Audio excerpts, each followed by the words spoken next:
Hi friends, welcome back to my channel. ನಾನು ನಿಮ್ಮ ಗೆಳತಿ. ಸಹಜವಾಗಿ ಗರ್ಭವನ್ನು ಧರಿಸೋದಕ್ಕೆ ಯಾವುದು ಮುಖ್ಯ ಆಗುತ್ತೆ, ಹೇಗೆ ಸಹಜವಾಗಿ ಒಂದೇ ತಿಂಗಳಲ್ಲಿ ಗರ್ಭವನ್ನು ಧರಿಸ್ಬೋದು ಅನ್ನೋದಕ್ಕೆ ಮುಖ್ಯವಾದ ಟಿಪ್ಸನ್ನು ಈ ವಿಡಿಯೋದಲ್ಲಿ ಕೊಡ್ತಾ ಇದ್ದೀನಿ. ವಿಡಿಯೋ ಕೊನೆವರೆಗೂ ನೋಡಿ, ಖಂಡಿತವಾಗ್ಲೂ ಉಪಯುಕ್ತವಾಗಿರುತ್ತೆ. ಸಹಜವಾಗಿ ಒಂದು ಪ್ರೆಗ್ನೆನ್ಸಿ ಕನ್ಸೀವ್ ಆಗೋದಕ್ಕೆ ಮಹಿಳೆಯರಲ್ಲಿ ಮೊದಲನೇದಾಗಿ ಪೀರಿಯಡ್ಸ್ ಬಗ್ಗೆ ಅವರು ಸರಿಯಾದ ತಿಳುವಳಿಕೆಯನ್ನು ತಿಳ್ಕೊಂಡಿರಬೇಕು. ಅವರು ಸರಿಯಾಗಿ ಎಷ್ಟು ದಿನಗಳಿಗೆ ಪೀರಿಯಡ್ಸ್ ಆಗ್ತಾ ಇದ್ದಾರೆ, ಅಂದರೆ ಅವರಲ್ಲಿ ಒಂದು ರೆಗ್ಯುಲರ್ ಪೀರಿಯಡ್ಸ್ ಅನ್ನೋದು ಇದೆಯಾ ಅಥವಾ ಪೀರಿಯಡ್ಸ್ ಇರ್ರೆಗ್ಯುಲರ್ ಆಗಿದೆಯಾ, ಈ ರೀತಿ ಕೆಲವೊಂದು ಮಾಹಿತಿಗಳು ಅವರ ದೇಹದಲ್ಲಿ ಆಗ್ತಾ ಇರುವಂಥ ಪೀರಿಯಡ್ಸ್ ಬಗೆಗೆ ಸರಿಯಾಗಿ ತಿಳ್ಕೊಂಡಿರಬೇಕು. ನ್ಯಾಚುರಲ್ ಆಗಿ ಪೀರಿಯಡ್ಸ್ ಅನ್ನೋದು 21ನಿಂದ 35 ಡೇಸ್ ಒಳಗಡೆ ನಿಮಗೆ ಆಗ್ತಾ ಇದೆ ಅಂತ ಹೇಳಿದ್ರೆ ಅದನ್ನು ನಾವು ರೆಗ್ಯುಲರ್ ಪೀರಿಯಡ್ಸ್ ಅಂತ ಕರಿತೀವಿ.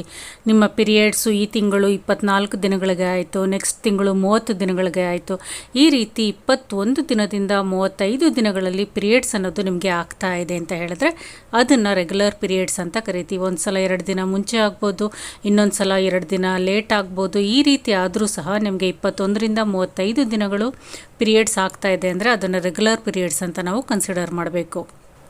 ಅದೇ ಪೀರಿಯಡ್ಸ್ ಅನ್ನೋದು ನಿಮಗೆ 40 ಡೇಸ್ 45 ಡೇಸ್ ಅಥವಾ ಅದಕ್ಕಿಂತ ಜಾಸ್ತಿ ದಿನಗಳಲ್ಲಿ ಆಗ್ತಾ ಇದೆ, ಅಥವಾ 15 ದಿನಗಳಿಗಿಂತ ಮುಂಚೆ ನಿಮಗೆ ಪೀರಿಯಡ್ಸ್ ಅನ್ನೋದು ಆಗೋಗ್ತಾ ಇದೆ ಅಂತ ಹೇಳಿದ್ರೆ ಅದನ್ನು ನಾವು ಇರ್ರೆಗ್ಯುಲರ್ ಪೀರಿಯಡ್ಸ್ ಅಂತ ಕರಿತೀವಿ.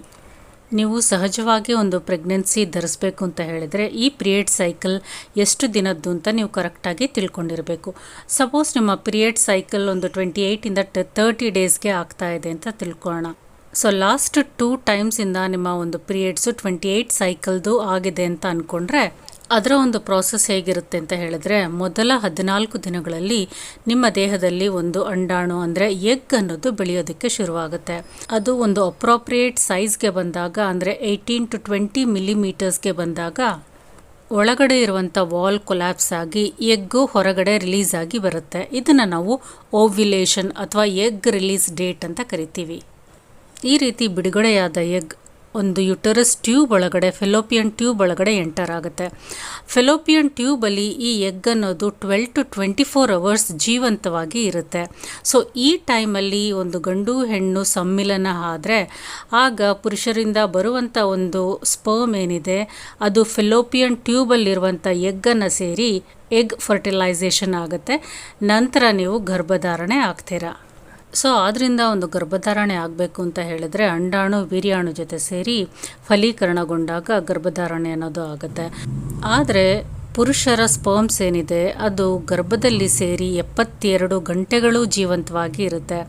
ಆದ್ದರಿಂದ ಸ್ತ್ರೀಯರ ಓವ್ಯುಲೇಷನ್ ಡೇಗಿಂತ 2 ದಿನದ ಮುಂಚೆ ಅಥವಾ 2 ದಿನದ ನಂತರ ಈ 4 ದಿನಗಳಲ್ಲಿ ಒಂದು ಮಿಲನದ ಕಾರ್ಯ ನಡೆಸಿದ್ದೆ ಆದರೆ ಪುರುಷರ ಒಂದು ವೀರ್ಯಾಣು ಏನಿದೆ ಅದು ಗರ್ಭದಲ್ಲಿ 72 ಗಂಟೆಗಳು ಇರೋದ್ರಿಂದ ಓವ್ಯುಲೇಷನ್ ಟೈಮ್ಗೆ ಸರಿಯಾಗಿ ಎರಡೂ ಸೇರಿ ಒಂದು ಫಲೀಕರಣಗೊಳ್ಳುತ್ತೆ, ಅಂದರೆ ಫರ್ಟಿಲೈಸೇಷನ್ ಆಗುತ್ತೆ.